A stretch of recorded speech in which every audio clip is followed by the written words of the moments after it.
parle. Chaque jour, Charles et Carole vous présentent la leçon de l'école du sabbat.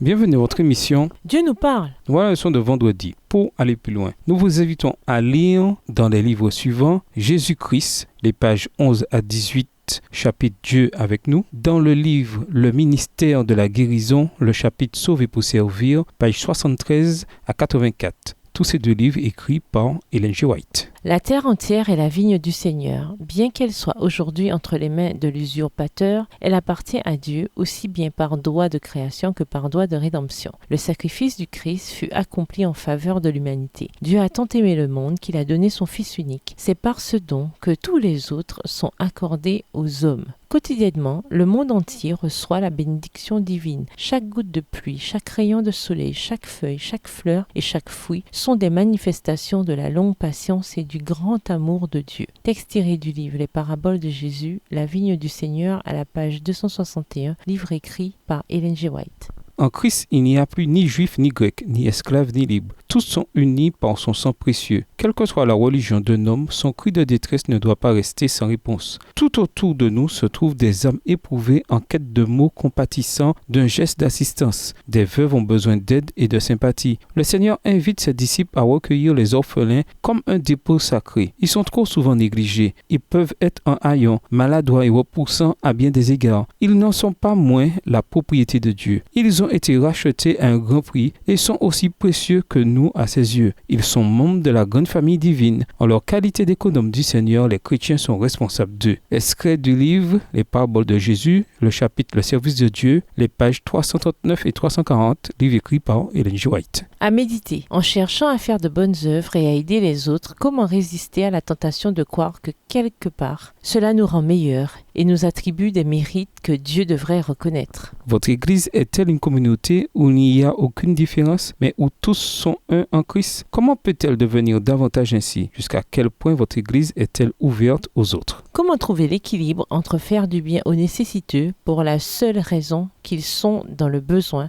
et que nous pouvons les aider, tout en essayant de les atteindre avec les vérités de l'Évangile? Comment apprendre à faire les deux? Et pourquoi vaut-il toujours mieux faire les deux? Résumé, l'amour de Dieu tel qu'il s'exprime dans le plan du salut et qu'il s'est joué dans la vie et le sacrifice de Jésus nous offre le pardon, la vie et l'espérance. En tant que bénéficiaires de sa grâce, nous cherchons à partager cela avec autrui, non pour mériter le salut, mais parce que nous avons été créés et recréés pour le faire. À ce titre, l'Évangile transforme les relations et nous pousse à servir, en particulier ceux qui en ont le plus besoin. Pour conclure, le juste sait reconnaître le droit des indigents, le méchant n'a pas cette intelligence. Proverbe 29, le verset 7.